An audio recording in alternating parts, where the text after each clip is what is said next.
Welcome everybody to CBSI Presents Tales from FlipSide number 55, yo, double nickel. Dino. We're gonna talk about speculation tonight, little speculation fatigue. And boys, introduce yourselves. Pete Ups here. Just want to say a Happy New Year, Chinese New Year to Philip Chung. A little late. Scotty Too Hottie from Forgotten Five Comics. It's supposed to get a pretty bad winter storm tonight, so I might be hunkered down. Me too. Brian McClay from 10 different podcasts. And, You are a busy man. Yeah, it's crazy right now, man. So FlipSide first. There you go. There you go, man. What's going on? It's Brian Wood, Superman's Comics. Freaking got a head cold from hell, but Shit's going around. show's going down. You showed up even though Z and fucking Stein can't or whatever, man. Yeah, Z, well, you know, UD asked Z to be on, so Yeah. you know, Does he? you can only do one podcast a week. He's got to rest up. Yeah. Contractual obligations, right? Yeah. Well, Save his voice like Celine Dion for a concert. I traded him for a bag of laundry. Oh man. Face for radio. That is true. All right, boys. What do we got? What do we got first? Oh, pickups. Everybody loves the pickups. Who wants to go first? I don't want to go first. I don't want to You go first. have to go first. Do I? I'll go. Oh, no, yeah, Paul, go first, Paul. I just got one. Oh, jeez. Well, Okay. only one. You're ripping that box open for 10 minutes. No, those are raws. That's nothing new that's showing off. Not this show at least. No, I just picked up Spider-Man, Back in Black, Nice. That's a good cover. Back in Reflection. It's amazing how good those CGC cases look. Well, this is the old one. I don't care. They still look better than anything out there. Yeah, I'll resub it. But Yeah. Paul loves the new ones.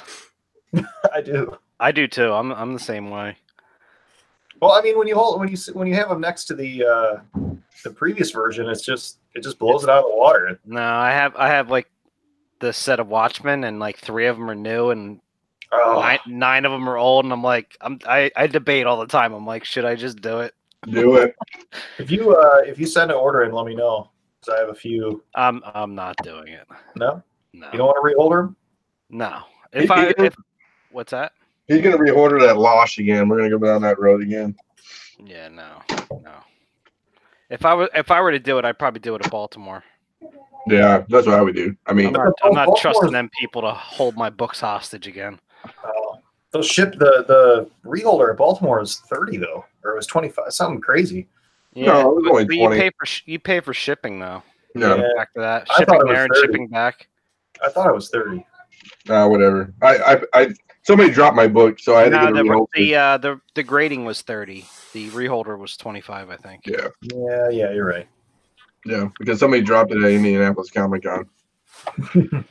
He who should not be named. Who should not be named right now. He's not on the podcast. Yeah, well, then actually we can talk about him. Yeah. Who wants to go next? Anybody else got any cool pickups? I got nothing this week. Oh, wow. I took an eBay strike this week. You did. Mm-hmm. You were pissed. It was funny. Yeah, I mean that's what happens when you get a shitty shipment. Go hit it up. Hit it up, dude. Can't wait. I ended up picking up some shitty raws, but they're something to throw up. So I got these from a buddy that I helped go through his collection and kind of help him decide what to sell. And he sold most of it, and I told him some of these I wanted to keep. So I haven't paid him for them yet because he's still coming up with an offer, but I told him either way I'm going to get them, so I'll show him. So I picked up the first Hellboy. Oh, that's cool. Picked up this Wild Hunt. No, that's a good one. Picked up a full run of Monstrous, and it came with the normal cover and Second print. I love Monstrous. not the second print, but one signed by both with a little kitty. Yep. Little kitty signature. Oh, nice. Yeah. And then same with number 2, signed by both.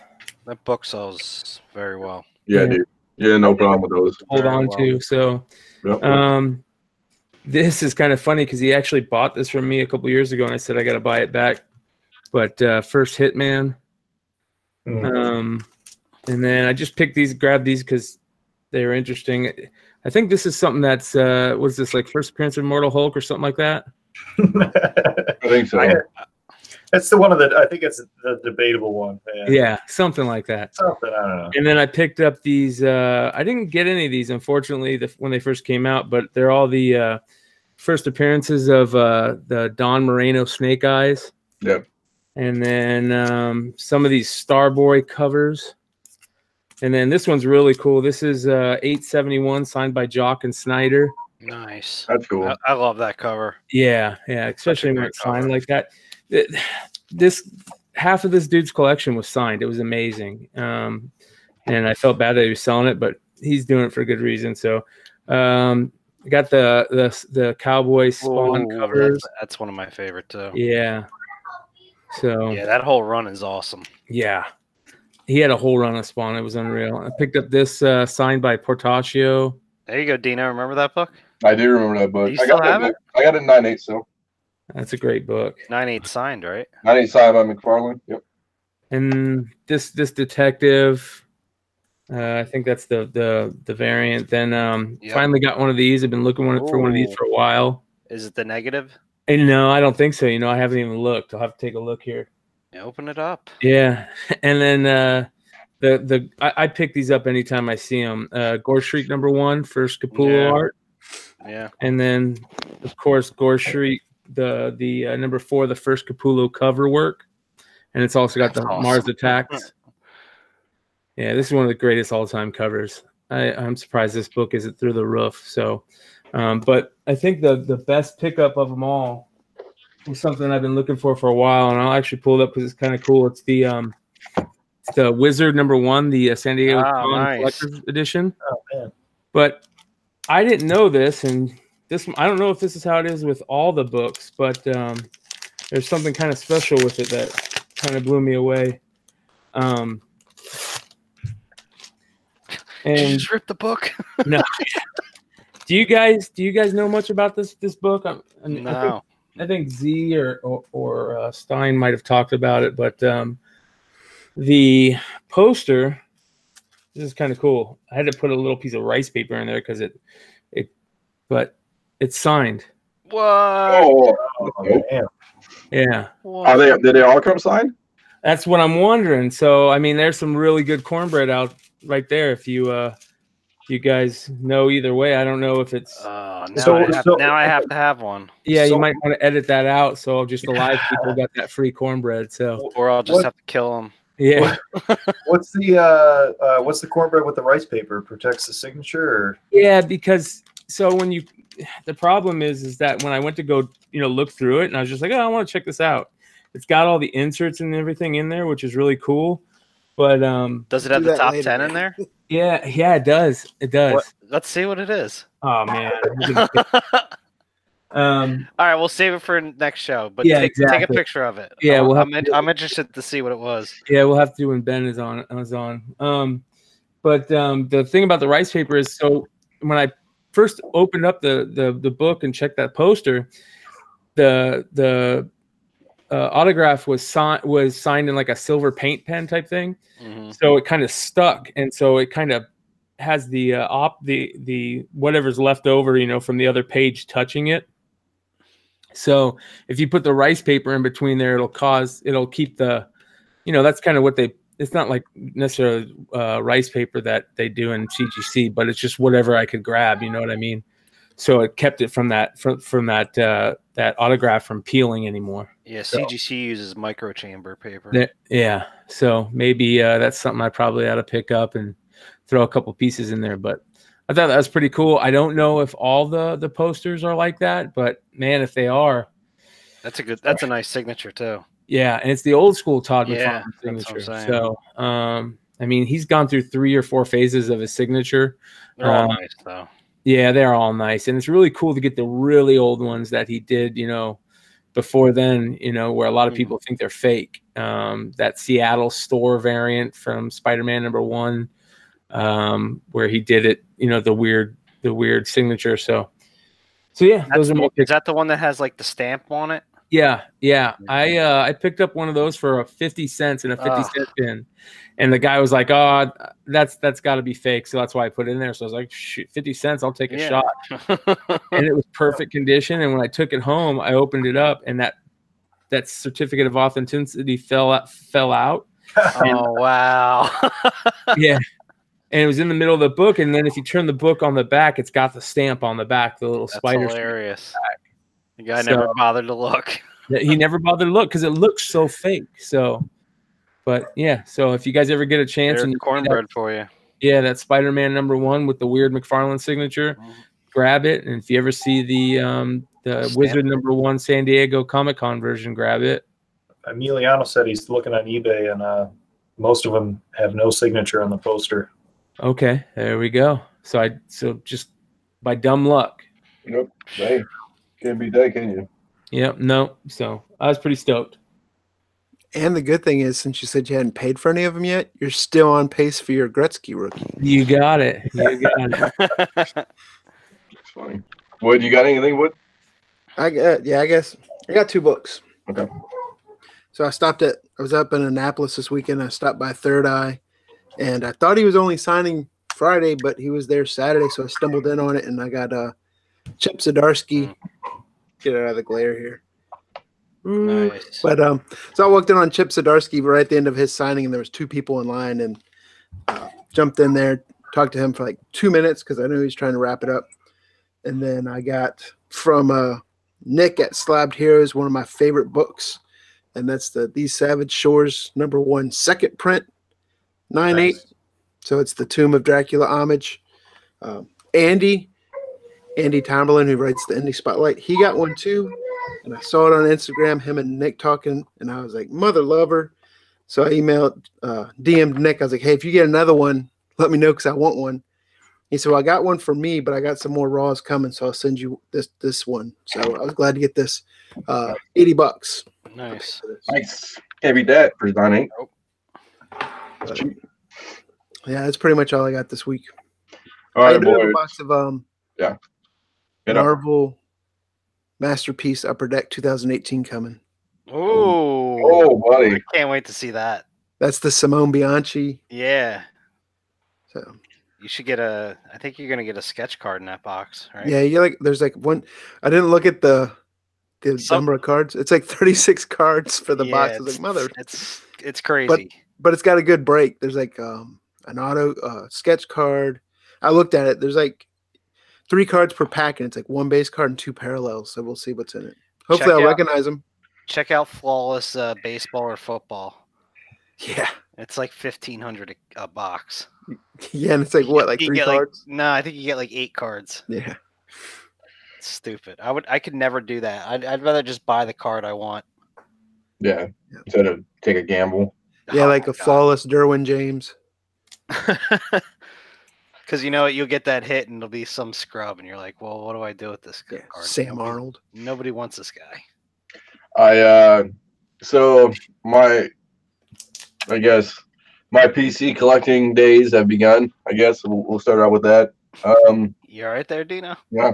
So basically, getting the hives from collecting a PC. It's terrible. It's terrible. Okay, so I haven't told anybody yet. Really, I told a couple people. I started this complete cover checklist kind of thing. I know Mr. Ben Stein has one with Art Germ. I started mine with Robert Hack. So I ordered like 90 books from my comic shop in one day. It came to me. It was actually pretty nice. He put them in nice 25 packs. And then I've been ordering to kind of fill in here and there. He's got like 120 covers probably. So I got some highlights. I mean, if you guys can see, I kind of filled up like a plastic box 3/4 of the way. So we'll see how that goes. So some of the cool books that I saw in the run pretty much is like this Goosebumps cover was pretty tough to find. I only saw one that he did. What else do we do here? These are just some of the random ones I picked up from.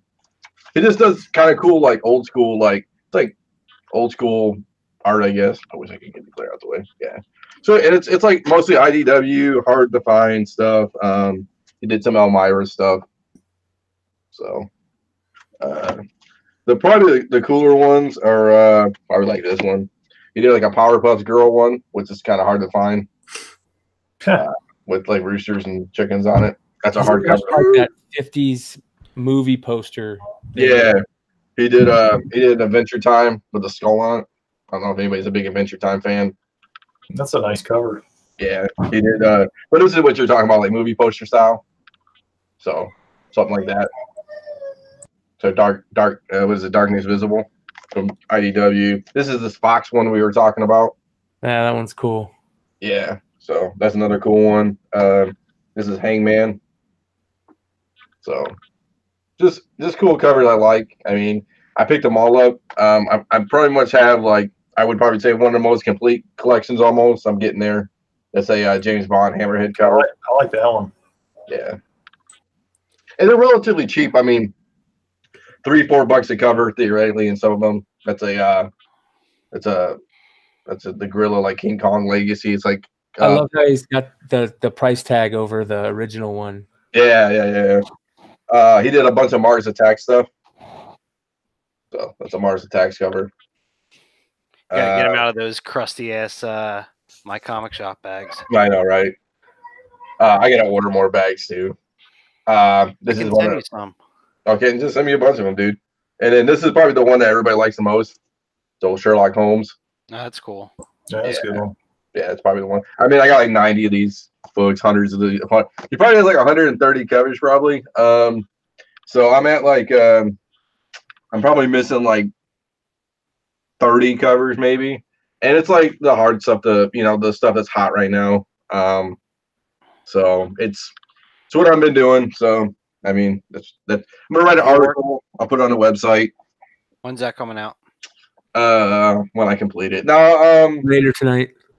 Yeah, hopefully later. No, I don't know. Probably next month sometime when I get things chilled down and cooled out and I can get back on things. I'm trying to get a checklist going, so we'll see how it goes. But that's my pickups for this week, I guess.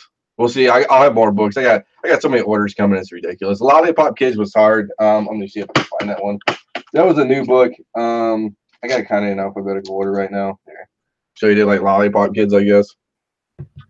So it's like a new Aftershock book, I guess. I don't know. So that's cool. That's a dope cover. Yeah. So, but we'll see. I mean, I had to order. It's not as bad yet as like Campbell, where I have to order like 100 books every time. You know what I'm saying? Because he releases probably like not that many expensive ones either, right? No, I mean they're like $4 or $5. The real expensive one is like a $250 one that I'm struggling with. Do I buy it to complete it? So Oh, you do. I know.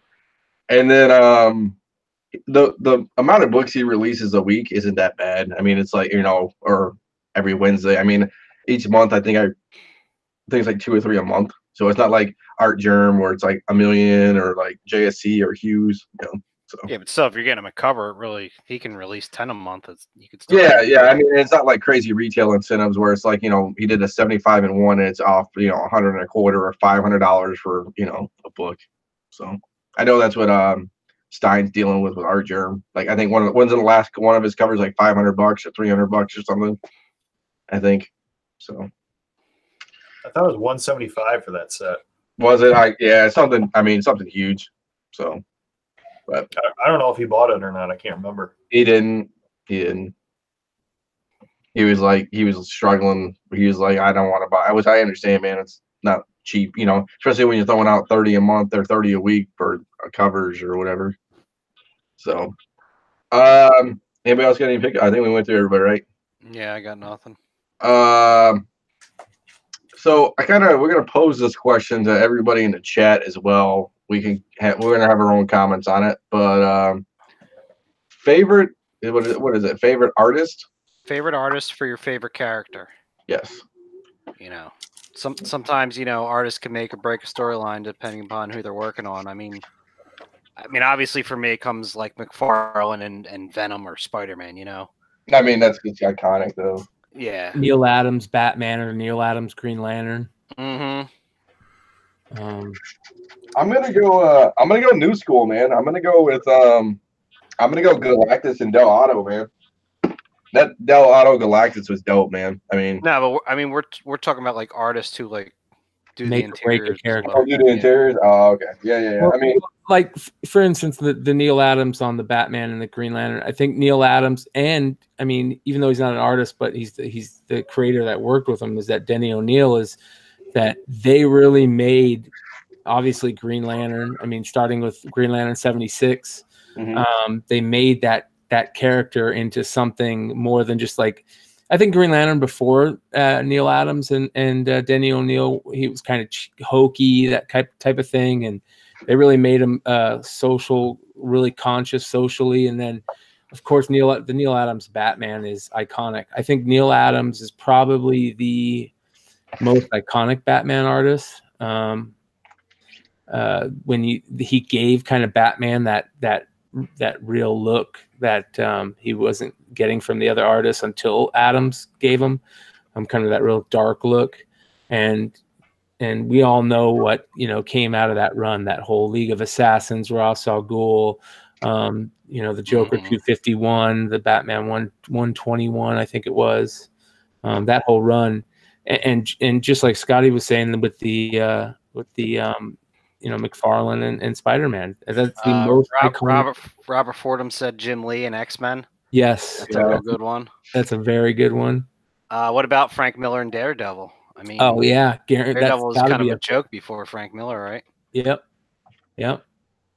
Those and you know what's really cool with those are finding those first, the first time those artists did those characters. Like we all know the first time Frank Miller did Daredevil was Peter Parker Spectacular Spider-Man 28, I believe. 27.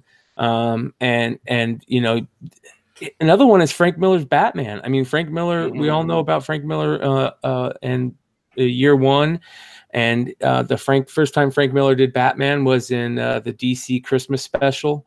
That's a really tough book to find in high grade, and that's a cool book to get. The Todd McFarlane 298, the first time he drew Spider-Man. I have a feeling I'd be interested to see if we could get Topher on that, to see if there's a book out there where it can be considered before that, maybe a magazine or something. I'm sure there's the first McFarlane Spider-Man that wasn't, and even with the Neil Adams Batman, because there's a lot of talk that the first Neil Adams Batman was the Brave and the Bold issue he did with Deadman, and a lot of people don't like. It's talking like in those circles of people that collect those first appearances of those creators. But I think that's a real cool collecting niche, is to get, if you're collecting those artist covers or those artist runs, make some of those books, some of those Grail books and those runs be those first time they drew those characters. That's like Mike Mignola and Hellboy. Yes. Yeah, that's another great one. Mike Zeck and Punisher. Yeah. Another one from Robert. Yeah. Maybe even Jim Lee and Punisher, some of the Jim Lee Punisher stuff. Yeah. I'll tell you one of the ones I like interior art right now for like books out. Mike Deodato Jr. interiors on that, and the whole Infinity Wars is freaking awesome. Yeah. I'll tell you what, it is distracting when you have bad interior art. It really takes away from like Thor. Humberto Ramos. Oh God, I hate him. I stopped reading Spider-Man because of him. Yeah. It's like Del Mundo and Thor. Oh, I hate the way Ramos draws Wolverine too. Yeah. That like really round head. Yeah. And that was a good Wolverine run when he was drawing it. The whole thing that started Civil War and him versus what was that character? I forget his name. The comic chief on YouTube said favorite Spider-Man's Romita Jr. So that's another really good one. Yeah. Robert Fordham is the man, though. He did a lot of iconic covers. Yeah. Otley's interiors on the new Spider-Man is pretty good. The story isn't the greatest, but I got another one. Capullo and that Batman run. Yep. Yeah. New 52 run. Or Otley and what was it? Invincible? Was it Invincible? Was Otley Yeah, then that's too? Yeah, yeah. I think that's one of the, like where he got his break, right? Yeah. Yeah. Some of those new guys, I mean, Tony Moore in Walking Dead, right? Tony Moore is like one of the quintessential zombie artists. Yeah, I love that original, like that first, before they switched artists, that first run. Yeah. Any horror stuff by Wrightson? Mm-hmm. Dennis What Hayes was that, says Starlin and Infinity Gauntlet. Yeah. Yep. George Perez and Teen Titans. I like how you roll your R on that. Yeah. Would you Just say? a local- Would you say Fiona Staples and Saga too? Yeah. Yeah. I mean, Amanda Connor and either Power Girl or Harley Quinn. It's weird with some of that newer stuff just because, you know, even though they've become staples, they don't feel like it. You know what I mean? Dan Parent and Archie. Yeah. There's a lot of them out there. Carlo and Archie. I thought Turtles was done until I ran into, I think it was issue 25 or 26 of volume 4, just walking into a shop when I got back into comics and really started growing my own collection. But I like Jim Lawson's turtle art. yeah, I do too. Remember, we got those. I got Lawson at that one event, Indie Comic Con a couple of years ago. Yeah, I just finally hung that poster up that he signed. It's just a cool style. Laird, Peter Laird, Jim Lawson, and then Eric Talbot came on a few issues into that run. I thought you said Larson. I was like, didn't he draw Garfield? Multi-talented. Will Eisner and the Spirit. You know, you can get really old in some of those. You know, I know. Infantino. Yeah. Mm-hmm. You know.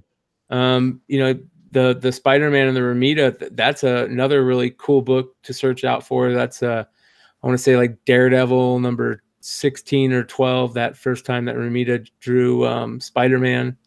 That's a cool book because he's on the cover too. Yeah, 16 of both Spider-Man and Daredevil have both of them on the covers. Yeah, those are two books that I want in my collection that I'm always like just out of reach or for what I want to buy.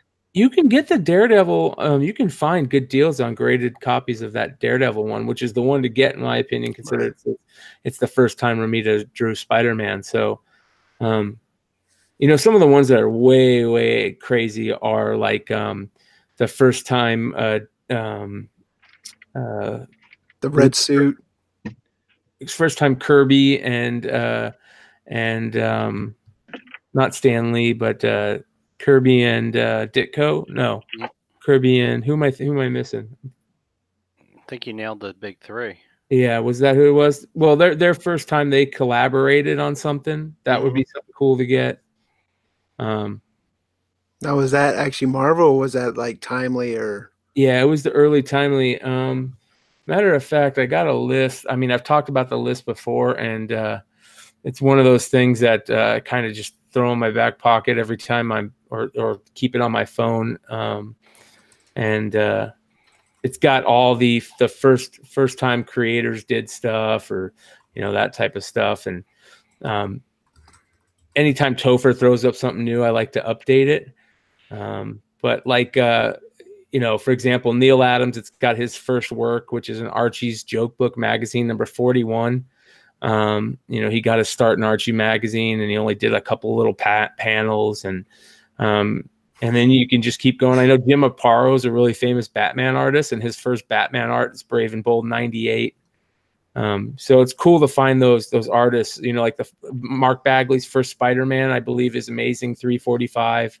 He's a really famous. I mean, when I think of Spider-Man, you know, I think of McFarlane first, but Bagley had that run on Ultimate that was amazing. Brian Bolland, you know, his first work and his first U.S. work, stuff like that. Just John Byrne X-Men stuff, John Byrne Fantastic Four stuff. There's a lot of cool guys you can go out there and get. You know, the first like Scott was talking about, the first Capullo Batman, which I'm not really sure on it, but I believe it's the Spawn Batman Spring of '94 one shot, and I think he did a pinup in Hero Illustrated number 10. And I don't even know if that's the first time he did it. That's something maybe Topher could look at, and or Nick Cardy, maybe the first Nick Cardy Aquaman. I think stuff like that is really cool to out. Wood grew a beard in the course of the podcast. Yeah. Couldn't help it. I had to get a beard going. I like it, dude. I like it. Listen here, brother. It's my rooster wig. I just noticed I was the only one that doesn't have a beard. Why don't you got a beard, man? I mean, this is ridiculous. I mean, I thought part of our contract we all had to get beards now. I can't grow them, man. I get like that shaggy zoinks. That's funny. What's that stuff that they paint on their beards with? What is that stuff called? That like Rick Ross, the rapper, uses. Oh yeah, I don't know. Beijing or something like that. I'm gonna grow mine out, man. I'm gonna get mine down to back where it was, like Indianapolis Comic Con a couple You years going with ago. the Muslim beard again? Maybe, I don't know. Maybe I'll take it down on the size. Yeah, I don't know what I'm gonna do yet. It's getting there, I mean, that was solid 6 months. By June in North Carolina, it should be dope. So,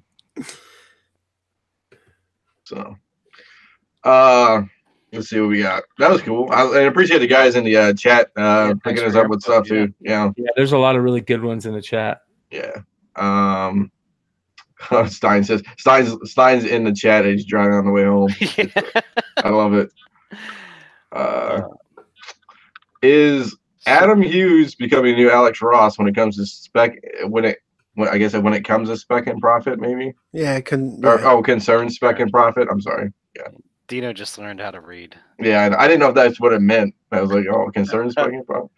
So I guess and it says notice other UD and others talking about his covers not selling as well / art not as good in the past few years. Yeah, it's kind of a rough topic because that Detective 1000 cover just sold out, right? Well, I mean, he usually sells out though, pretty much. Yeah, his covers, like the Superman covers, his work. I don't know if it's too much too quick, but I think it is. Yeah, it's too much. He doesn't have time to put it in. Yeah, a lot of those are sketches, old sketches that he did, right? That's what I was about to say. Like some of his covers look like con sketches that have had a colorist go at them. Man, I'll tell you what, his con head sketches are terrible. Terrible. I mean, if I paid $250 or $300 for that, I'd be pissed. Like you're paying for the signature. Was it the Layla one? Like the Layla his one? His signature is even worse. Oh, it's terrible. It really is. I mean, I don't know. At least Stegman has a cool signature. You know what I'm saying? Like the old like Tyrannosaurus, like dinosaurs. Yeah. Come on. It's like, I don't know. I mean, I think most of his big books are still holding strong. I mean, I don't see Loesch ever going out of style but nothing new is like hitting. You know what I mean? Like Alex Ross kind of puts out books left and right, and they look great, but they don't pick up. But was he ever really spec'd on? Who? Alex Ross?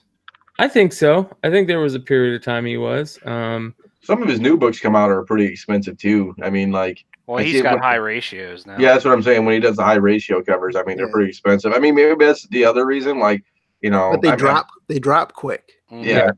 I mean, and the problem is, like, he's a great artist, man. I mean, I can't believe he's one of the. I guess I would say underrated. I guess I don't know if that's the proper term. I would definitely. I think you could say underrated for Alex Ross because it's like he does great work. Like all his, it's just really good stuff, and it just never sticks for some reason. Has he ever put out a bad cover?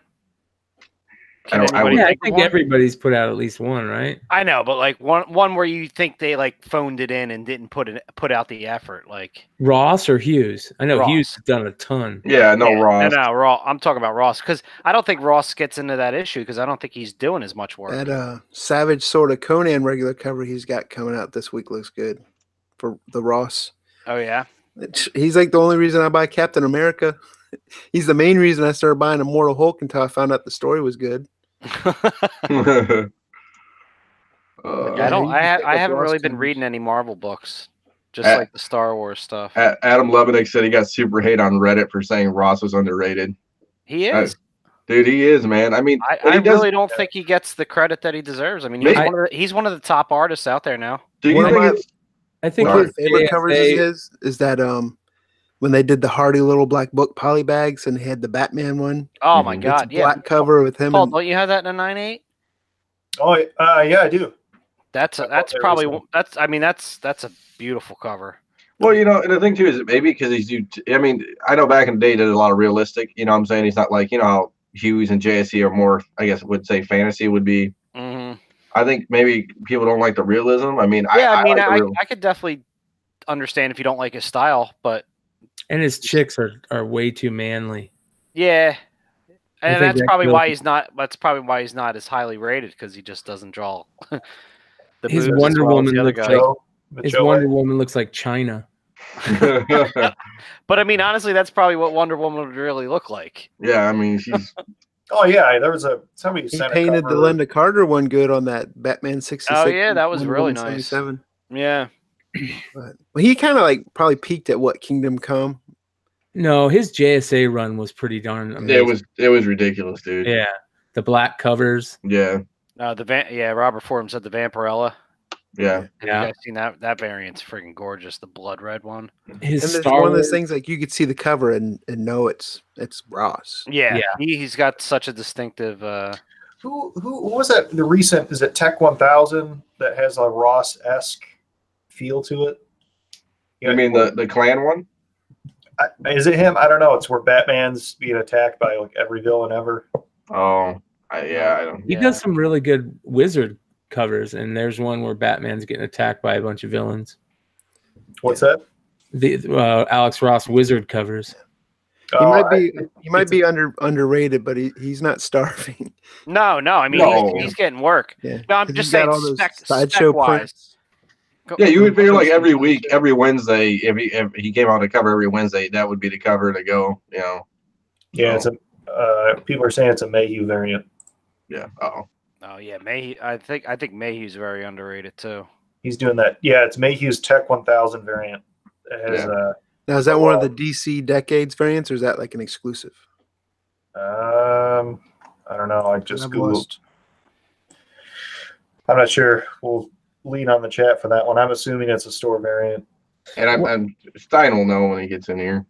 One thing about the Alex Ross variants that you can kind of bet on, and this kind of sucks, but it's good for people who are Ross fans, are, just give it a couple of weeks after those 1 in 100 variants comes out, a couple months, those books really just drop. I mean, we've kind of talked about it, but they really drop. Emiliano has a good point because the Ross's technique is far beyond anyone, but they lack motion. Like it's always like it's static pose. It's not like,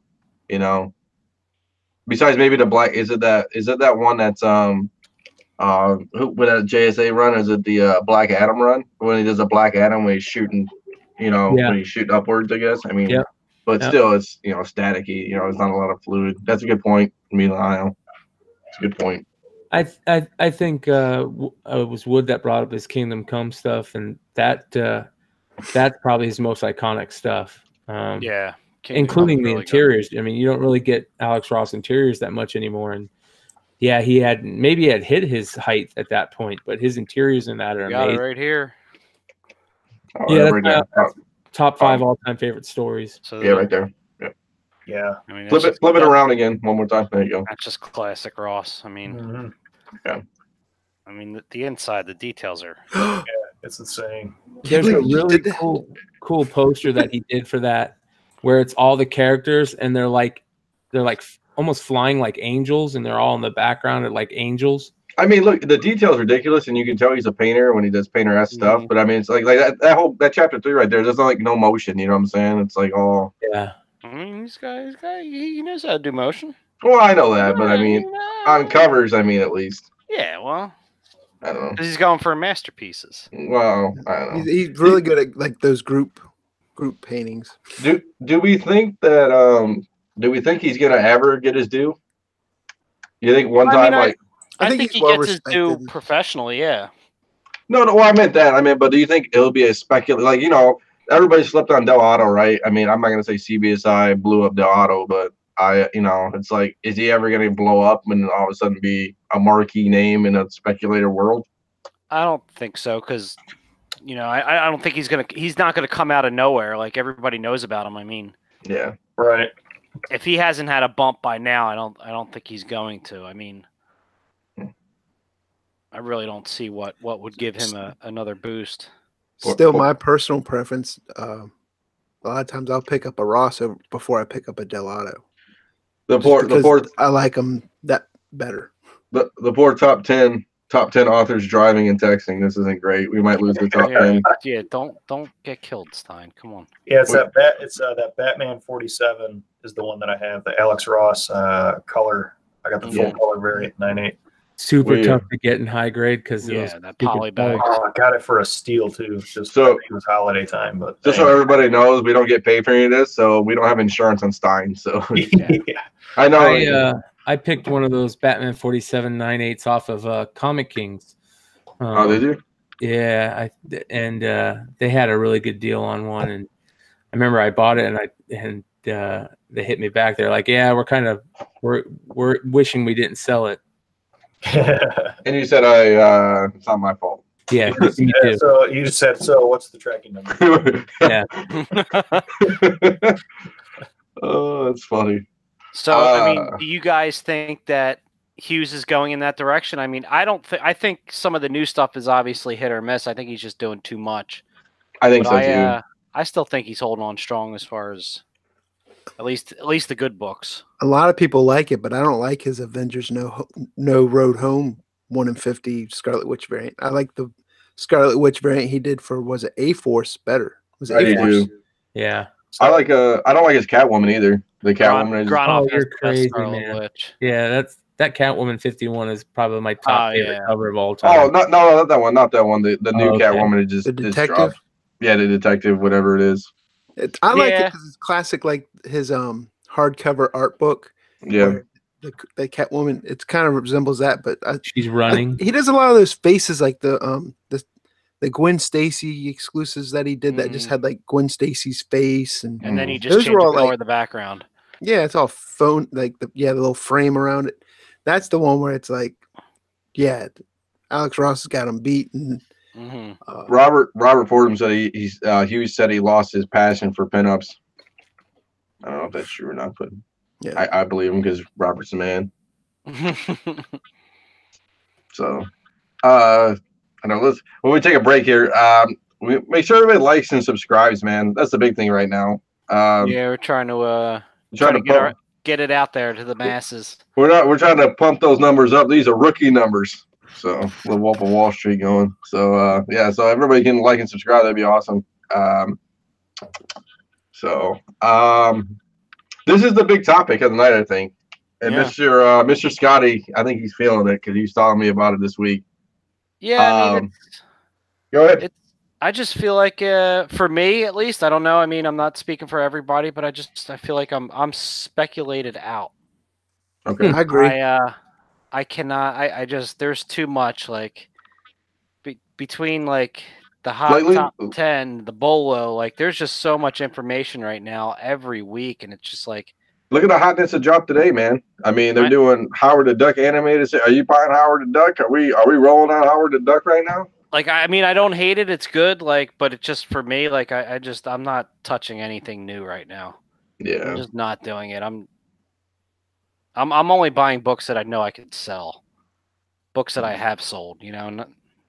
Hey, you got to go with proven winners, right? I mean, if you're chasing, it's like chasing a dragon in South Park, man. Sometimes I mean, it's not that. I just don't want to gamble. Like I said, I mean, for me, I'm just at information overload at this point. Like, there's too many books to think about. You know, I'd rather think about the books that I know. Well, that's why I went on a hack. I kind of went on a hack thing because, you know, like looking on Wednesday and trying to scroll. I mean, especially for me going online, I buy my stuff online. It's like, you know, I'm really not Wednesday Warring rent, you know, and it's like. Yeah, I mean, that's another thing. Like, I gave up Wednesday Warring 3 years ago. I mean, I'm not going to get back into it because my LCS is small. I mean, they don't really carry variants or anything like that.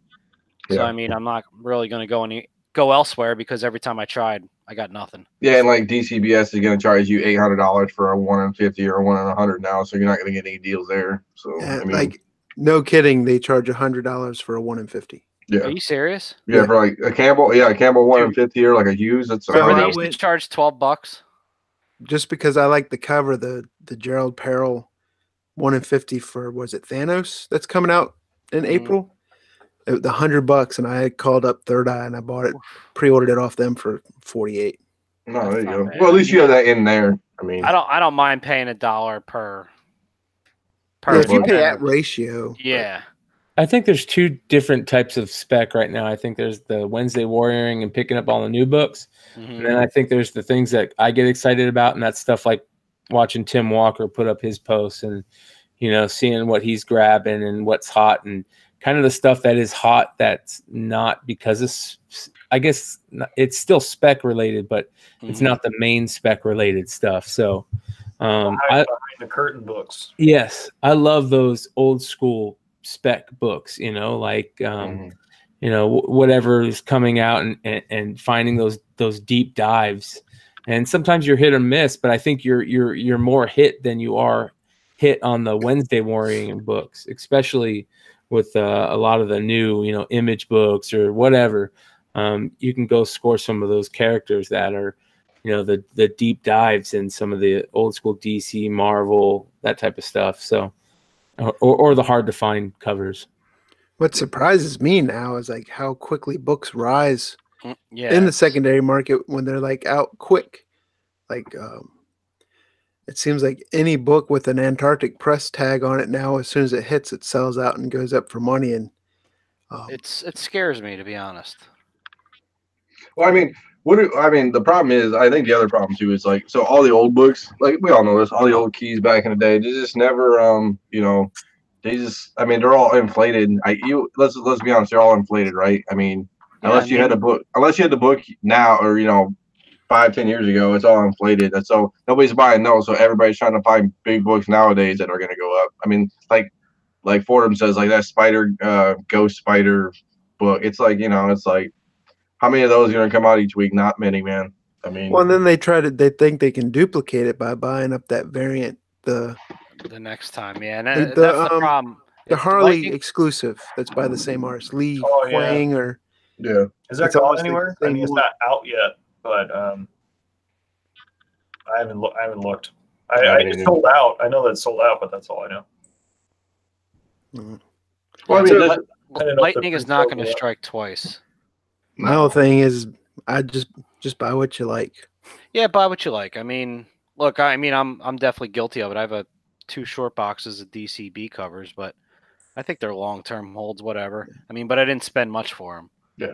Yeah. But I mean, even as me and Scotty are like, I would just say comic book business owners. I mean, it's not like we're out there, no, we China. stay away from pretty much the new stuff.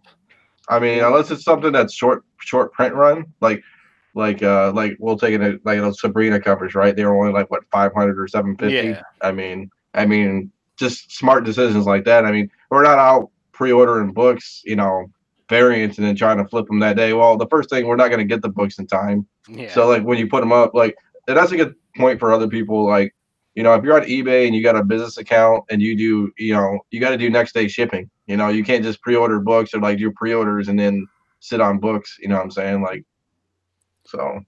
I will say though that the people that are doing it and hustling and flipping books and making money, more power to you. Yeah, good for them. It's just it's that's what it feels like. It's a hustle. Yeah. Like that's a lot of work. It's a lot of grinding to, you buy a book for $3 to sell for 20. I mean, Yeah.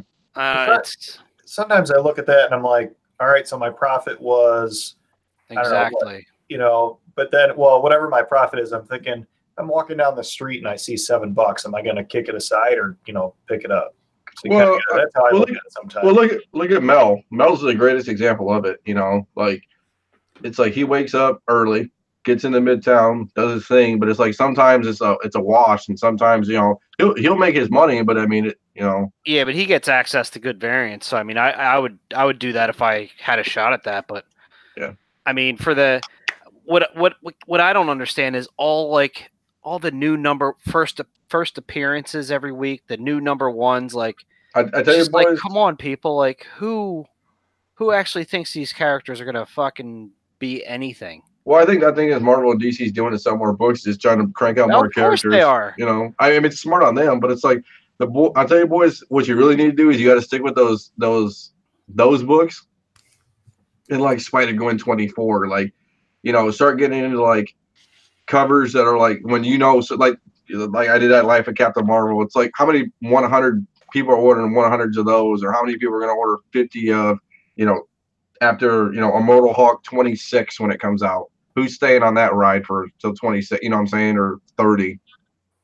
I mean, that's where you're going to find money. I mean, I think hopefully. I mean, if it's a decent cover, it's a lot. Still a lot of risk though.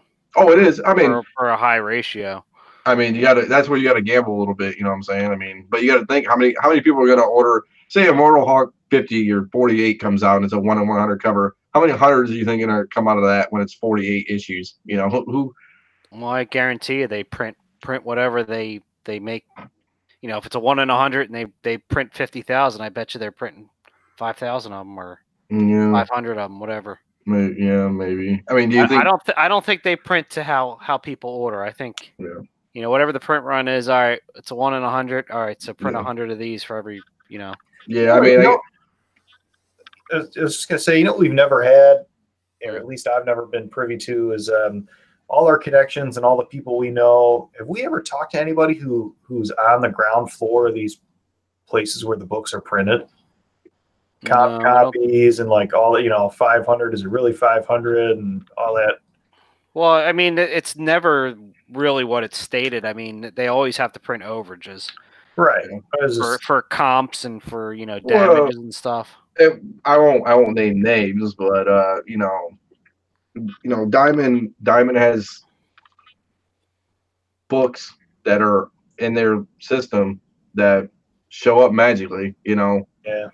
You know, it's like a rare variant. All of a sudden, there's 50 on Diamond, and somebody buys. I mean, we've seen it. I mean, yeah, I don't want to. I mean, how did what's his face had all those Venom variants? Right? Yeah. I just think it's crazy. Like we have all the, you know, our insider people. Well, the thing is, no, I mean, I'll tell you what happened. Canada too, I think. Yeah. Well, and Scotty's right. At the warehouse, or I don't know, whatever. No, Scotty's right. So what they do is they say our overall thing's 5,000 or whatever it is, or 50,000 or whatever. It's like, you know, if it's 100, you know, it's like 5,000 or whatever the ratio is. You know, those just send out the ones they send out to the thing. Yeah. So in the beginning, it's like, oh, only 5 stores out of 8 million got ordered 100 or whatever it is, or Midtown or whoever it was. But they still have 450, and they're going to get rid of them eventually. They just won't. Yeah, they keep them in the warehouse. They keep them in a warehouse, and then in 3 years or 4 years, somebody stumbles upon them and says, "Oh, hey, you know what? We should get rid of these finally." I mean, it's like, you know, they're never going to burn those. I mean, they're just going to say, "Oh, there they are for $1," and somebody's going to buy them and then flip them on eBay, and then they're going to show up at $5 below. Yeah. Well, exactly, like stuff like that. Yeah, and then the problem too is, like, you know, that's the way you got to get dangerous. You know, it's like that $500 book is going to get devalued, and the problem is you don't know when. I mean, that $500 book could be a $50 book. I mean, theoretically, if they start. It depends how many come out. I mean, it's usually not like 200 come out. I mean, it's usually, you know, 15, 20 at a time. I mean, doesn't seem like there's ever like hundreds of them sitting there, but I know what you mean. Yeah, they're sitting there. I mean, so. Well, is there places other than Diamond where those pop up? No. I mean, Diamond's the only distributor. I mean, they have a monopoly basically. Because this is gonna sound crazy, but I swear that at one point there was some type like a warehouse buy where they had a bunch of you know, like Olivier variant or Ben Olivier variants of the Green Lantern Lost Army, or, you know, the Venom Space Knight variants, or maybe. I know who you're talking about. Steampunk. So what do you guys do to cure it, to revitalize yourself versus? I just kind of came to the realization, you know, I'm going to buy what I like, and I'm not going to worry about it. I mean, for me, I look at profit margins and stuff. I mean, I'm more business, like not savvy, but business oriented when it comes to that. Like, if I'm going to buy books, I'm going to know their value. I know what I'm buying, and, you know, I'm going to know what a good deal is. I'm not going to try to, you know, it's like going in the horse races and like just gambling your money away. You don't know the odds, or you don't know, you know, it's like, I know proven winners, and I'm going to just go off that. You know, I'm going to buy keys and their investments, and don't chase. No. And I mean, I think that, you know, like people talk so much crap about the top 10 and how it forces people to buy things. It's no. People get FOMO, and they react, and they like, honestly, like here's a PSA. If you don't have the book when the top 10 comes out, done. Forget about it. Done. Forget about it. Unless you find it for a cover or in a dollar bin, forget about it. Don't go buying it for $30. Well, and then the other thing too is like I think the majority of us. I mean, I know I don't. When the top 10 comes out, I don't. I mean, I look at it just because I look to see if I have anything. Yeah, but I hardly ever have a top book on it. So, I mean, because honestly, the worst purchases I've made are exactly that, because of FOMO. Because I was like, oh my God, I got to get it now before it becomes a $10,000 book, and then it's like, oh, the next week there's one for like $200 cheaper, and then the following week it's like another $300 cheaper. Those are called life lessons. Yeah, I mean, and I think that's another thing. Like, people need to realize, like, hey, everybody needs to learn that lesson for themselves. I mean, I hope that people don't go out and spend thousands of dollars on books that are going to be worthless, but sometimes you need to spend $100 on something that's worthless to learn a lesson. I bought my Batman Adventures 12 when it was near its peak. I have a Batman New 52 #1 sketch. I bought that. I was the highest price for the grade. let's talk about that. What are some big books people bought in at big times? And that, honestly, that was one where I was like, oh my God, if I don't get this book now, I'm never going to get it. And it's just, I should have just chilled the hell out. Like, I watched that Batman Adventures for like 2 years as it just kept rising and rising, and I was like, screw it. And of course I bought it like right before Suicide Squad came out, and it was like almost, I think it was like 1900. Yeah. Robert Fordham says, what do you guys think of the Iron Man 8, the Jim Beam class cover? That was a great cover. I picked up one. I mean, I don't read Iron Man, but I definitely picked up one. I didn't pick one up. Even though I'm a big whiskey aficionado, I didn't pick one up. I'm surprised. I went to Motor City Gas over this weekend, and it's a whiskey distillery, so it was a good time. I could taste the Jim Beam looking at that cover. Did you buy one, Paul? Yeah, I got the slab. I caved on the slab, and I got a raw from my LCS too. Oh, you're a boss, man. Look at you. Yeah. It just rang classic, Yeah. When I grow up, I'm gonna be Paul. And that'll be the thing. Like, if I go into the comic store and I see a cover that I like, I'll buy it. But like, I'm not gonna go chasing. I mean, I love the bolo that you and Jack is great, but like, I can't keep up with it every week. I don't know how you guys do it. Well, most of it, like, I don't. Even my weekly picks and bolo, I can't afford to buy all those titles, but I usually try to look at them. And we also, when we do the bolo, we also like how he has like first appearances and buzz. Mm-hmm. We also try to make sure that we're not just like, hey, first appearance, go buy these books. We're just saying, hey, these are first appearances you should be aware of. We're not saying that these are investment books and everyone should go out and buy them. Yeah. And that's part of the reason why we do the live stream, is so people in the chat can, chime in as well. So, and I guess I want to bring that to attention too for PSA. So, I mean, how do I put this politically and correct?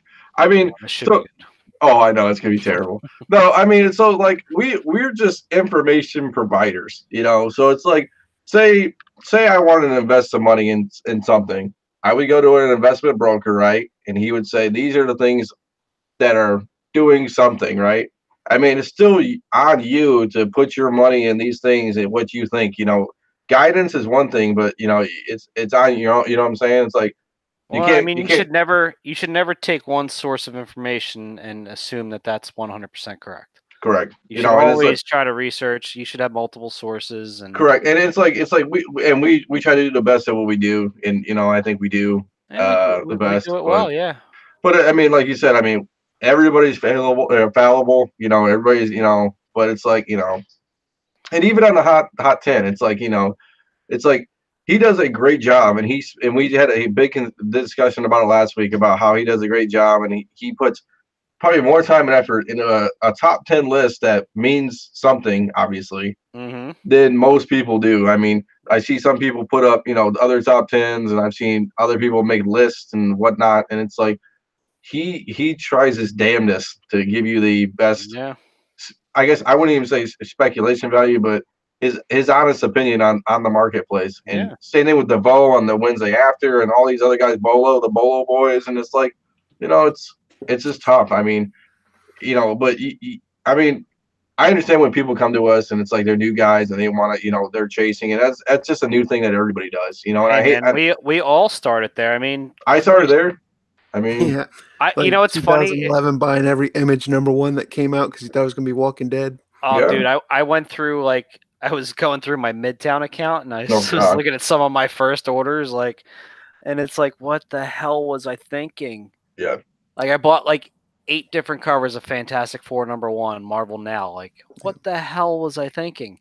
Oh, this is gonna be worth $100 in a year. Todd the Ugliest Kid. Yeah.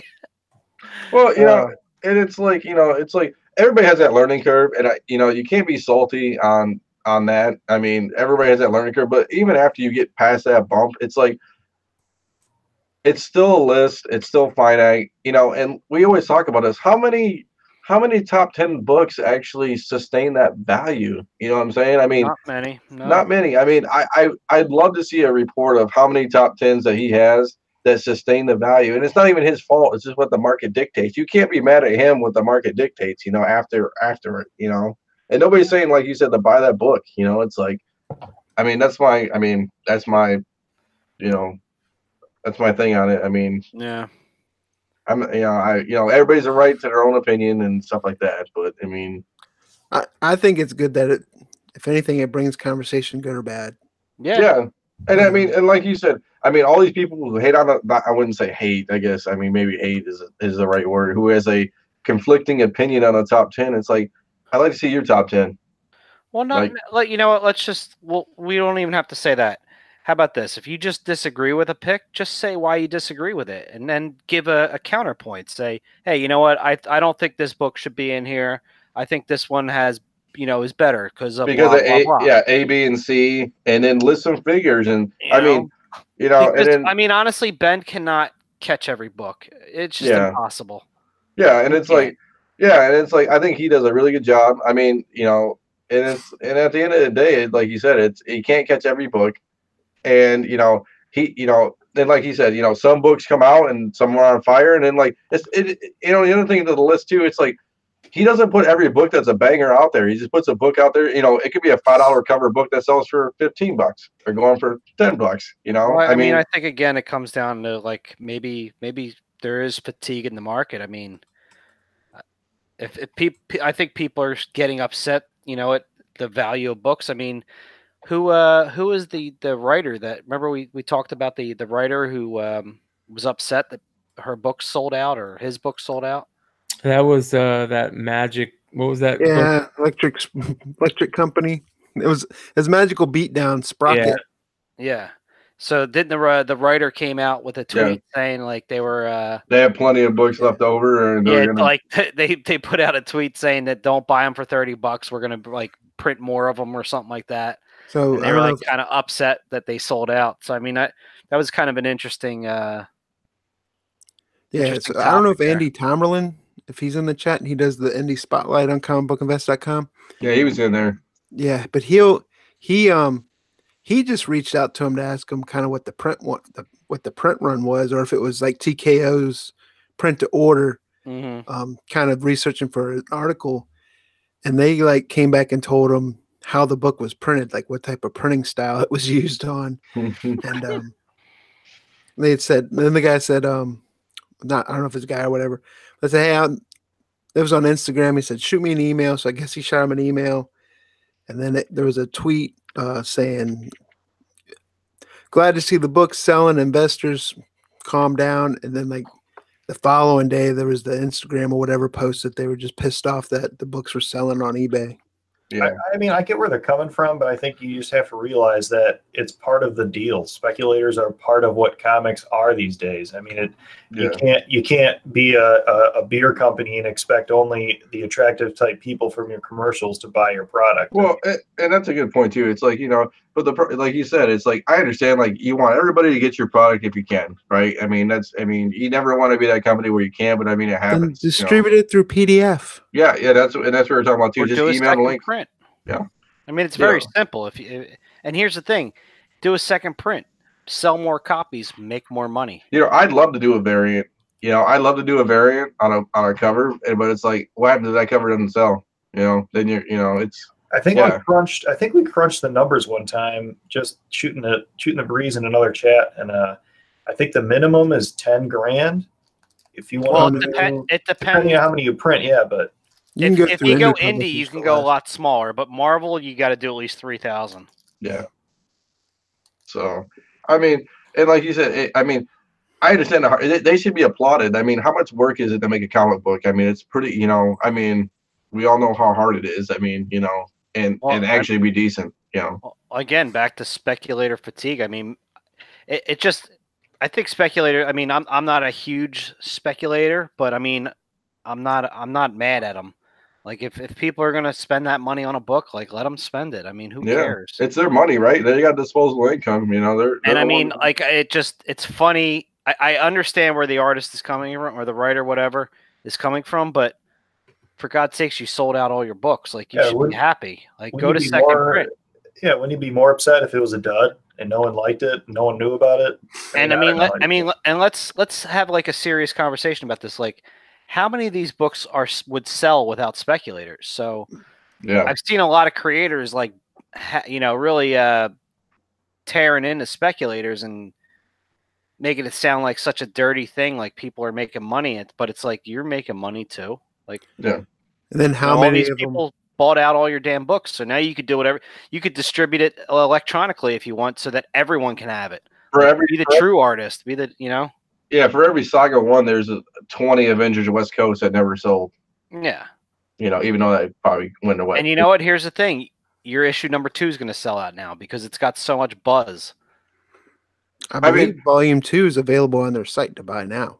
Yeah. Oh, okay. Well, then you turn around and have the same thing where you have some of these small publishers like that where they're out at conventions and they got printouts of like the Hot 10 or whatever, eBay selling, and they're using it to sell their books, going, look, our book's selling for this much. And we got it right here. Absolutely right. Absolutely right, man. Well, it's like hip hop or anything else, or like in music in general, right? I mean, you want your album to sell out so you can get another album, you know what I'm saying? And then you go on concerts and tours, and it's just like that, man. I mean, go ahead. Well, I was going to say it exists in the comic market too, but the music wise is just that it's much more pirated. Yeah. Where, your album releases on Tuesday, but then it's on the internet Sunday at midnight or something crazy.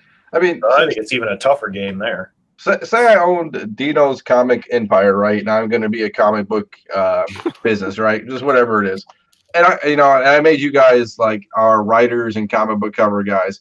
Wouldn't I want to have like as a business owner? Wouldn't I want to say, hey, I want every comic cover to sell out and every and make you guys the biggest comic book artists and writers, and that makes me more money. That makes you more valuable than my brand. It makes you have your own brand. And then you can start spawning off and doing different things. I mean, that just makes sense to me as a businessman. It's like, that's what I would want. Like, well, I think this is something that comic creators forget, is that they're in the business to sell comics. Yeah. Hands down. Like, if I could create a comic book company, like a comic book publishing company, that's what I would do. I mean, that's what Marvel and DC does. Why do you think they're like, in a kind of full circle to this whole first apps and first appearances and all these number ones? It's like they're doing stuff to churn the books out. I mean, it's all about turnover, right? If you have 1,000 copies, you want to sell at least 900. I consider break-even points, 300 bucks per issue or whatever it is, because they're so big. But you want to, if I'm a comic book publisher, I'm going to say, if I got to do 1,000 books, I'm a small indie shop. Probably 500, maybe 300, 500 breaks even. You want to do at least 700, 900 to make money on it, or whatever the book it, you know what I'm saying? How tightly related is Marvel and DC to say to Diamond? Like Marvel prints, 1,000 copies of whatever book it is, and then they sell it to Diamond, and Diamond's now holding the bag as far as returns and damages, or Diamond's just a distributor, I think. So Diamond, so basically it's like kind of like what we do. I have a you know, I work. Shops take order 2 months in advance. Like, Yep. I mean, I guess at what point is Marvel off the hook for something that flops? I mean, I don't think they really are off the hook. I mean, No. if a book doesn't sell, then I mean, they probably have a certain amount, like between the artist and, you know, the amount of time and manpower put into developing that book. They probably have a, you know, we have to sell 10,000, 15,000 copies, and they'll know right away, because I mean, when you got to put your orders in 2 months in advance. So I mean, they'll know. All right, we only got 10,000, and that's why books get canceled. They just don't hit their numbers. These are the ones that keep me up at night. And Bolo said that 1 in 100s and 1 in 200s wouldn't be possible without speculation. Of course, like, and I mean, it's perfect. Not only that, like, think about like the 1 in 500 and the 1 in 1,000. Like, who really needs 1,000 copies of ASM 800? Hey, let's talk about that Yoda book. Remember that 1 in 1,000, or was that 1 in 1,000 or 1 in 5,000 Yoda with the Stairway book? That only that like wasn't Yoda. That was a different character. Oh yeah, but it was Rabbit or whatever. Yeah, whatever it was. I mean, Star Wars guys. I don't know. Yeah. 4 people had that book, right? I mean, there was only like 4 or 5 of them. I mean, that was a speculator book right there. I mean, nobody was buying. So yeah, I mean, the high ratios are definitely. I mean, not too many stores can afford to buy 100 copies of, you know, Harley Quinn number 17. Like, nobody wants that. Like, well, and the problem too is like, and boys, I mean, we all know this. I mean, you got to buy 100 copies of the, you know, at $4.99 or whatever it is, you know, or $5 for cover or whatever the cover price. I'm sure they're getting a discount. That's another thing, man. These cover prices are getting out of hand. I mean, at $4.99 and say you got a $3.99 because you get $1 off or something. Nah, you get like 40 or 50% off. Okay, so was that $2.99? We'll say you're still spending $300 on a 1 in 100, right? Yeah, it's not even worth it. Yeah, I was gonna say those ratios aren't just created for speculators. I think they're also created for like mega fans too. Well, I mean, they originally created for the actual brick and mortar stores. Yeah. To, you know, as a retailer incentive. All right, order 100, you get this. But I mean, since I think Mel has alluded to this on UD, like, since, you know, there's a lot more of those variants going out to people who are doing store variants and this and that, that these books just really aren't going to hold their value. Really, the new high ratio variants are very toxic, I think. Yeah.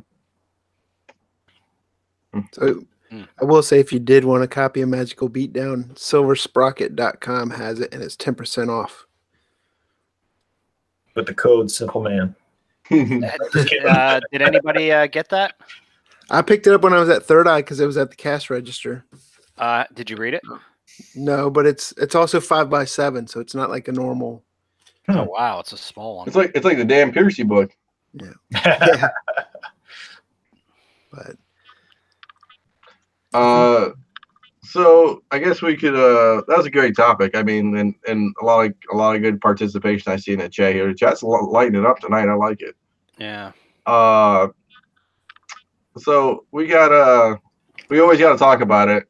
Mr. McClay's Gretzky rookie update. Anything? This is gonna sound really stupid, but this is yeah, right. This is how a comic book flipper loses money. Oh goodness! You forget to set your settings to automatically like re-put the books up. So I just realized that I had put up 3 copies of Avenging Spider-Man 9 9.8 and 3 copies of the Avenging Spider-Man 9 preview, the Summer of Spider-Man 9.8, and I put them up months ago, and then I thought I had them on to automatically put up every, you know, whenever it ends. Yeah. And then I realized they had been off for like months.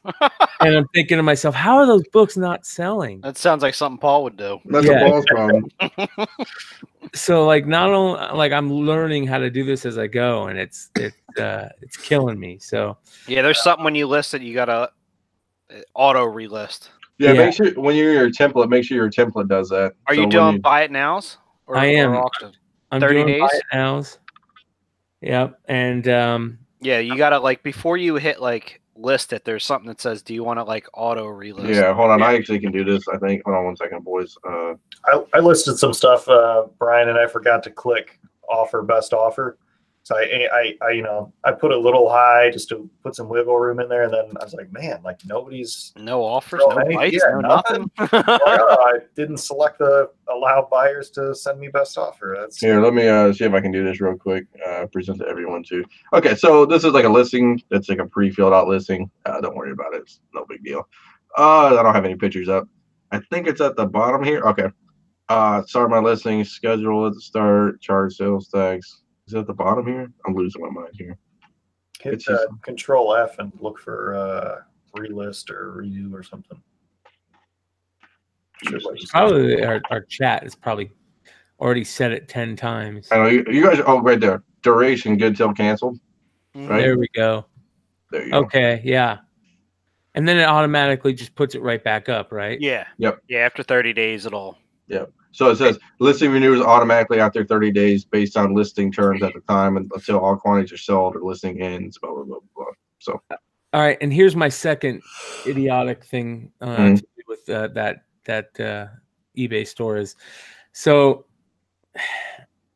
like when you put it up for buy it now and you get best offer and you get the best offer that's low and you hit them with another one and then they come back and you kind of haggle. This is my territory. That's what I do. Okay. So here's where I messed up is so I had a set up there, the Avenging Spider-Man 9.8 and the Summer of Spider-Man sampler 9.8. Mm-hmm. And I have it up there for like I think $725 or something like that. And so a guy hit me up, he's like 500, and I'm like, nah, that's low, so I'll just hit him back with like a 700. Okay. Then he hit me back with a 600, and then I'm like, okay, 650. And I'm thinking like he'll take that, right? And he wouldn't bite. And so I'm thinking to myself, man, I should have took the 600. So how many times are you guys, shooting yourselves in the foot by not accepting like a $50 less offer?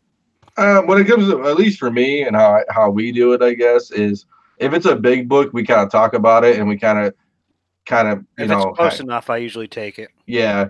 I mean, when it comes down to like a $50 book and the guy's trying to haggle me out of $10 or like $20, say it's a $50 book and he throws 25 out there, I'm like, I usually say on lower dollar books, like 40 low as I can go. And usually they accept it when I say low as I can go in like little message you put in the message. When the bigger books, we kind of talk about it like, can we squeeze out $50? But like you said, are you gonna lose 50 over 600? This is the thing you just got to talk about yourself with. Like. And that's where I kicked myself. Like I was like, man, I should have just accepted that offer. You can hit them. Oh, go ahead. But here's the thing: I bet you that give it a couple weeks, it'll sell for higher. Yeah, that's where I was how often sometimes that thing happens. Yeah. But one thing to check out though is, do you set up automatic declines? No. Should I start doing that? Yeah, so that's what I do. It's good. I mean, it's good so you don't get lowball offers.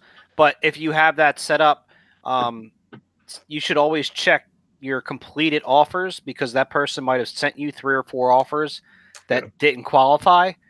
So sometimes if you could see that, then all right, well, this person's not going to get close to my buy it now price. So like right here, so I have like this is a template anyway. So it's like $80 for this book, and I put automatic declines at 49 or whatever. So anything lower, obviously lower than 49, it's just going to get automatically declined. And I mean, that helps out too. So nobody's just lowballing you like offers on a million books either. Like you get that guy who's like, oh, he just puts in, $10 for every book or something. You're like, dude, I got to reject all these offers, or something like that. So that's what we kind of, that's a little cornbread, I guess, for everybody. Well, but like you said too, go through all your completed offers and see what's going. And people usually message me like when they're like 2 or 3 offers decline, and they say, hey man, I try to put in like 25 offers and it's not working. I'm like, they're like, what's the lowest you can go? Yeah, well, they go, what's the lowest you can take it? And I say, what's the buy now? No. Usually, if I'm feeling decent that day, I'll give them like, X amount of dollars. But usually, I just say, hey, this is the lowest we can go. So, and they either take it or leave it. That's the other good thing about declining offers is people will actually message you and say, hey, what's the lowest you can take it? And that I would almost like that better. Just be like, here, this is the lowest I can go. And yeah, I guess if you're putting the automatic decline, you're kind of doing that already. Yeah. Yeah. Well, I mean, the good thing about that is it's instant. Like they'll know right away. Yeah. There's no wait, and then they'll usually rifle off another one. I find that there's some tire kickers out there that'll just find out what that level is, and then you come back with a counter offer of any kind, they usually balk. Well, the big thing too is everybody gets 5 offers now. I mean, that's the huge thing. 5 offers is a lot. I mean, you know what I'm saying? Increased it from 3. Yeah, it's a 5 now. It's terrible because they'll just lowball the hell out of you the first 3, and then it's like, let's get serious, I guess. So, Yeah, I mean, I personally use best offers to buy a lot of stuff. I like that. That's what I do most of the time is best offers. I enjoy, finding good buy it now and throwing a best offer out there. So, because sometimes auctions are just too, sometimes you just can't win auctions. they're dicey. Yeah, they're dicey. Well, I mean, especially since nowadays. I mean, it's not like the olden days where it's like the Wild Wild West where people had AOL, Well, I mean, you got the sniping app, Yeah, that's what I'm saying. Yeah, it's like 21st century stuff now. It's like you don't even have to be on the phone. You can just snipe it. Yeah, well, I just got a bunch of books back that I'm putting up tonight and tomorrow night. So, hopefully that'll. I know somebody told me that if you keep putting more stuff up, it kind of plays with the algorithm to. Yep. You got to have at least, if you have a store. Again, we talked about this before. If you have a store, you got to have at least 200 items at all times. And then you put a couple up each day, each week. Yeah, I mean. That's the bigger thing. I mean, if you have 200 items, I mean, you're going to get into higher searches, I guess. Most people don't look past best match for the filter. And we found that, do free shipping, next day shipping. Yep. We do 30-day returns just because you have to. If you want to get the eBay discount, you got to do that. Yep. But I mean, honestly, I think we've had 1 return, 2 returns, maybe. Yeah, no, I think it's pretty good. And a couple of them weren't even that bad. It was like a damaged book or something like that. It was like USPS or something like that. But I mean, I think one was a spec book that the guy just didn't want. Yeah, which is like whatever. And we relisted and sold it like a couple days later or something. I have some free seller cornbread. Pull up your eBay again, Dino, and scroll a listing like a real listing. No, like you were showing the 30. Oh, okay. Thing. Okay, hold on 1 second. Okay. And then go all the way to the bottom. Right there under sell it faster, promoted listings. Mm-hmm. I've been using that, and I click that boost your items visibility, and I just do it at like as close to $1 as I can get, like $1, $1.08. So like if I do this one per se, like I'll just go down. Yeah. So whatever you change your $85 item or whatever, like I just do it. I mess around with what you're 1.3. Right now. Yeah, like $1.03 versus whatever the next lowest would do. I just try to get as close to $1 as I can, and I think it helps. It puts you and the search results. It puts your item higher up. Now, does it cost anything if it doesn't sell? Nope. No. It says right there. Does it say right there? Yeah, it says it pays only if your item sells. Yeah, not like. Let me see if I can zoom in. It sells from the promoted listing. Oh, I can't do that. Right. Right. Yeah, if it sells from the promoted listing. Oh, okay. I guess that goes through like all the Google ads and stuff like that too. I don't know where they put it. I guess it depends on how much you promote if you do searches, you'll see where some listings say sponsored. Oh, okay. Yeah. Let's see what learn more means. Do they just throw that in there then, huh? Yeah. It's somewhat new. I hadn't seen it till this year. Or no, last year, I think middle to late. Okay, so right there, you're not charged until a buyer clicks on your promoted listing, purchases the promoted item within 30 days. Yeah. Well, that's not bad. Access, detailed, campaign metrics, sales reports. I have not tried canceling that and then accepting a best offer. I don't know if they have that loophole sealed yet. I'm sure they do. I'm sure they do. eBay's very good at sealing loopholes. Oh, it's like the same thing. I bet you probably have to end your listing or something, and then they're gonna know probably something. But I mean, for $1, yeah, why not, man? It's my free cornbread for the night. Oh, look at you coming with the save cornbread, Paul. Yeah, there you go. And then you can change. I guess. Oh, it says new U.S. campaign. So that campaign thing is like how you can track them. So if you have a group. Oh. Like variants or something like that. I don't know. It's like a promotion almost. I haven't. You know how you do the promotions in there, Dino? That's probably what a campaign is. Like you could probably put them all in there. It puts the date in there, so I don't know what that. I haven't looked into that. What that means. But it's I just wish- a date. Like mine's November 11th, 2018 campaign. I'm like, oh, whatever the hell that means. I wish it would show you like what your reach is, like as you increase the monetary amount. Mhm. Like Yeah. Facebook ads and Instagram ads, when you do that, it'll say do this much, you can reach this many people type thing. Yeah, that'd be cool. Oh, look at that, 100%. I don't know what that means. It means if you sell it, you're gonna owe them money because you're gonna have to pay. Well, I don't know what that 100% means compared to 100% of the set. No, I know that, but does that mean I'm number one on the list? Does that mean I'm What is that right there? Yeah, trending ad rate. Average. set by sellers for similar promoted item helps you stay competitive by improving your chance of ad being shown? Sorry, I'm doing all But that. I assume when There we go.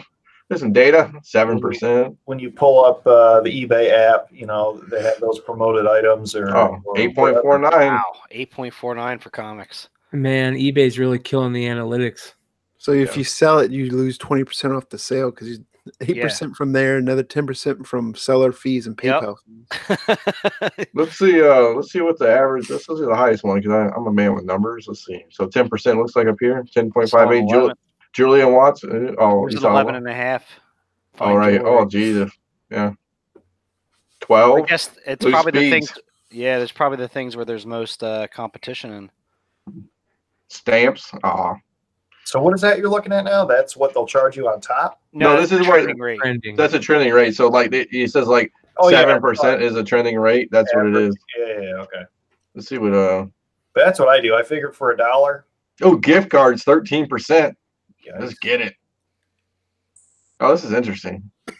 12% for stamps. It looks like 12% for stamps. Let's see what Germany has.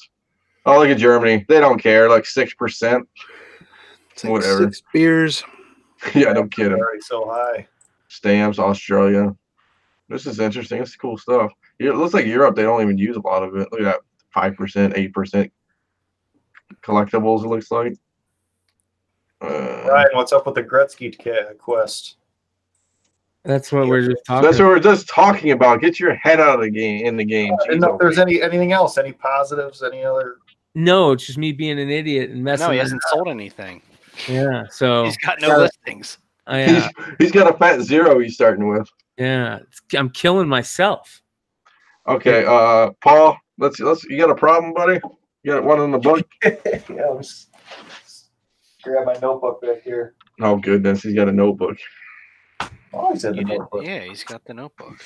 No, here's for our YouTube listeners. It's Yeah, we've never seen Oh, it. I'm sorry. Hold on 1 second. I gotta get you presented. Hold on. I didn't know you were gonna present the book of it. Oh, look at that. it is Star Trek. Where'd you get that book at, man? Amazon? No, there's some website for a bunch Things of remembered. Eat, Pray, Love. No, it's that nerd website, Geek something. I can't remember. Geek. That one nerd website. It has a bunch of nerdy stuff on it. I can't remember what the hell the name of it was. Darn it! I thought it was be Kinja Deals because that's what you love that site. Oh well, I check the site every day.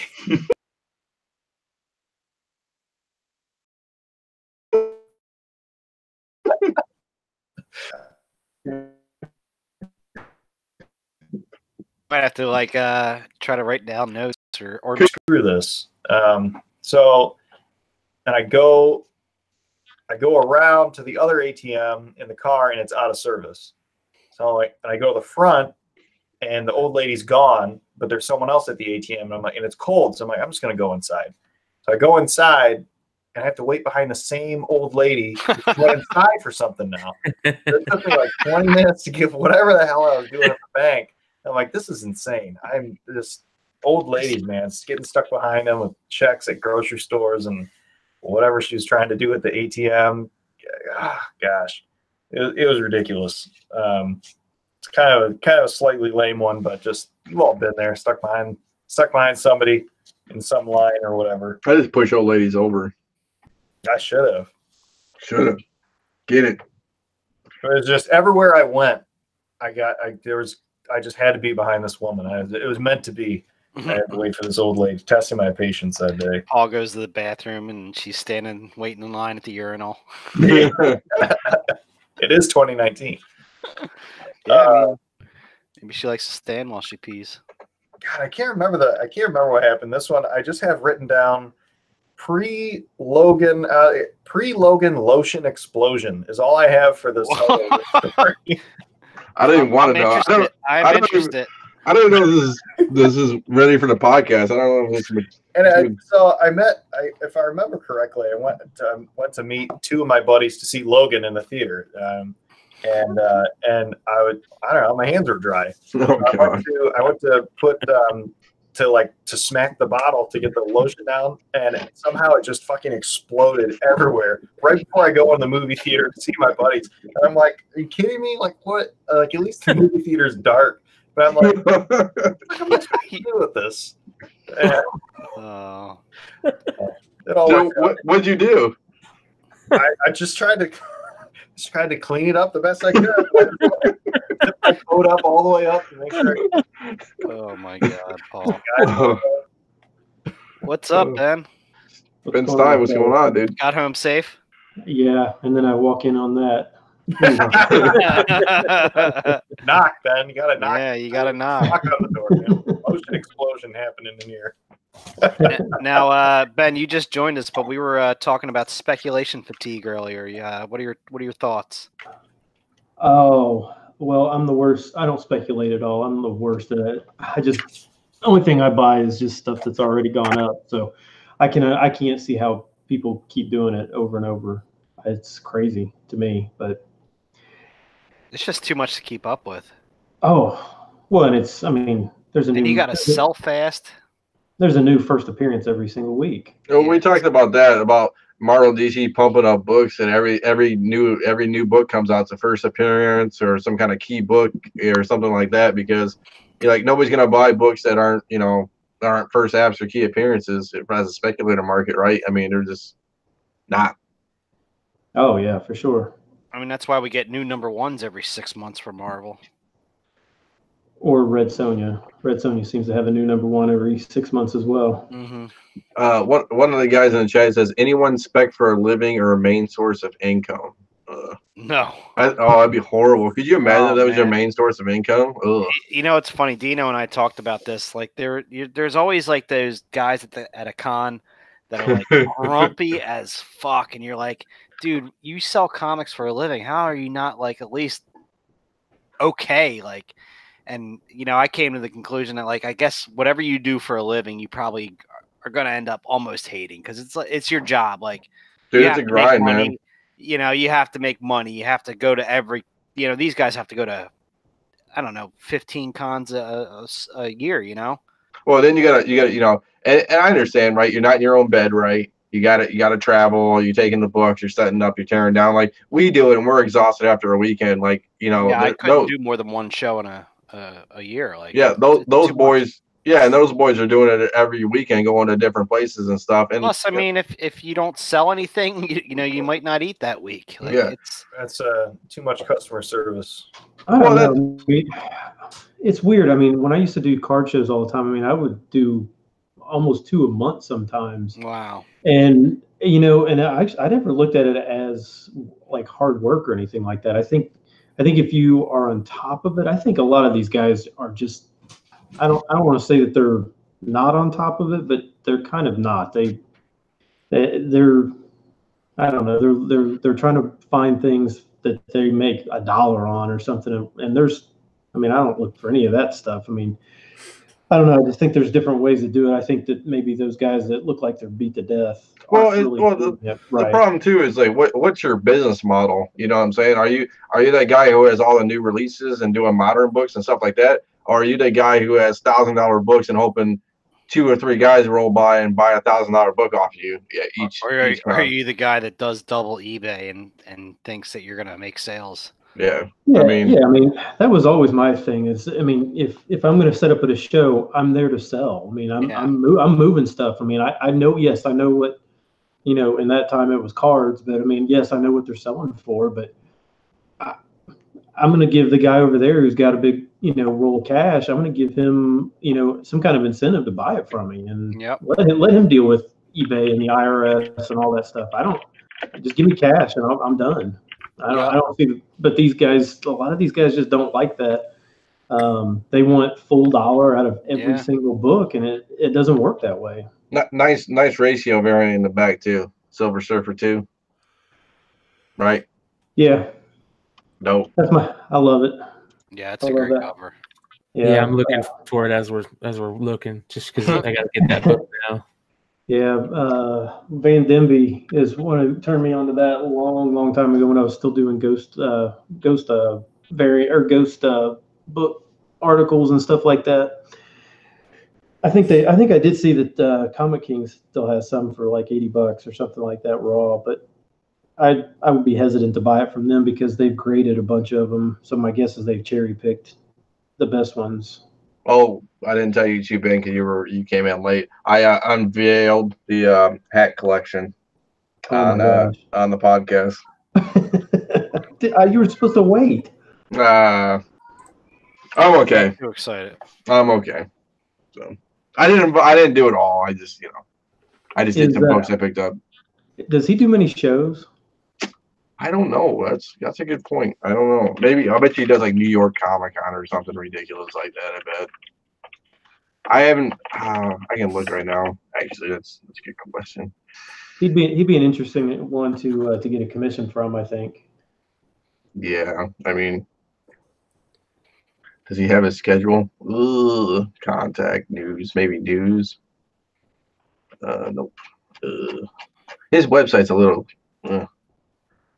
Links, contacts. I can email him. Maybe he could be on the show. There you go. Maybe I'll hit him on Instagram and see what he says. I don't know. Oh, convention schedule March 30th. Oh, I got to go to Pennsylvania. NitneyCon. NitneyCon. Where's that? What state? What city? Milesburg. Milesburg. That's got to be close to Penn State if it's. And then June 27th, 29th, Sci-Fi in the Valley 3, Altoona, Pennsylvania. Is that by you? No, that's near Penn. That's like Central PA. How far is that away from you? 3 hours. Should we go to that? You want to go to NitneyCon? So I'm going to tell you the truth. He must be from that area. Anything in Central Pennsylvania can't be that good. Oh. I went to school there. I know exactly. Come on, dude. It's at the Quality Inn in Milesburg, bro. Come on. Listen, there's Penn State, and then there's Boondocks all around it. Like, that's all Central PA is. It's hilarious. And then Altoona, let's see where this is at. Altoona's, I think it's south of State College. It's like an hour south. Show information. It's at the Blair County Convention Center. Yeah, I mean, it's probably a small show. I can't imagine attendance is going to be that high. Dealer table, $119. We should bring the books. That's not too bad. I don't know about this other one here. Submit for an event convention free. Are those the only two shows he's doing? That's what it's. As of right now. You know what that means, Dina? That means that's probably local shows for him. I know. He's probably not too far. Because those are two weird shows to pick. I know, right? I don't know. Is this submitted event? I don't know what that. Well, I mean, we can go to Penn State and then head down there. I don't. You know me. I don't care. You know, it's cheap for me to come to you. So for I mean, you can fly right into State College if you wanted to. Okay. I heard good things. So yeah. No, I mean, he's got it'd be cool to get some books signed from him. I mean, maybe I'll talk to him on Instagram. Come on, don't bring that up. Come on, brother. Come on, man. Is this a little towel snappage? No problem. No, it was definitely not just towel slappage. Terrible. Ugh. Okay, boys. I know Ben just got on. Ben, you got anything to talk about? What do you want to talk about? We talked about. Let's see. We talked about how Adam Hughes became an Alex Ross speculator fig. Oh, what's your favorite artist for your favorite character? Like, some artists can make or break storylines, like interior covers. Anybody? What do you mean? Like interiors? Like anybody? Like your favorite character drawn by like your favorite character drawn by the best artist, like Spider-Man drawn by McFarlane, Capullo Batman. Something like that. Yeah, the Capullo Batman is pretty good. The Jock Batman's pretty good. Yeah, that's a great one that we didn't bring up. Yeah. Legends of the Dark Knight. Yeah, I really started to like Jock a couple years ago. It's just different. Yeah, I like his style. I don't know. That's a tough one. For all those Jock fans, a lot of people don't know this, but his first work is in a 2000 AD, number 1170. So if you can find that on the UK eBay. The old interwebs. Yeah. Cool. Anybody else got anything else to add? Talk about? I mean, we kind of freestyled this one, so hopefully it turned out decent. Something that I think that we can save for next week and have the people in the chat talk about, see if there's things they can bring up kind of about this is one of the things that we were going to talk about is inserts in comics, and we all know about the Mark Jewelers variants and all that type of stuff, but sometimes you'll find some crazy inserts in comics, and sometimes they pull them out. We know about the tattoos and the first Hobgoblin and all that stuff. But one of the reasons why I really wanted to kind of talk about this in one of the shows is I was going through a collection and I was going through a lot of some old Superman stuff, not the really old stuff like the Man of Steel and the action when they were doing the weekly. And one of the things that I noticed is in this Man of Steel number 6. I don't know if you guys can see that. Man of Steel number 6. They have this. Here we go. Let me show you. There it is. Man of Steel number 6. And usually I don't look, through them like this, but I never noticed this. It has a really cool insert for the first appearance of the George Perez Wonder Woman. And it's actually like a little mini comic, and there's obviously we know about like the Sonic stuff and the He-Man little mini comics, but you guys can see that. That's kind of interesting. So cool things about inserts in comics. That's a cool topic we could talk about next show, and if anybody's got any ideas and cool things that make books worth more depending on the insert. I know there's some spec stuff in that. That doesn't get talked about a lot and stuff. So we can even talk about like how that affects pressing and different things. So we'll save that for next show and give people some stuff to think about. Cool. Look at you. Yeah. You're like on top of this stuff. If you guys could smash that like. Yeah, like, subscribe. Where's Z at? Where's Paul's kid at? Like and subscribe. Like and subscribe. Comments too, that's, I guess we can talk about this too. We're live every Monday. Every Monday now. We used to be every other Monday. We started doing every Monday. We try to go off at 9:30 p.m. Eastern Standard Time. Comments too. If you got comments, I look at the comments at least. Because I'm part of my YouTube. Topics, show ideas, whatever you guys want, man. What do you guys want to hear about?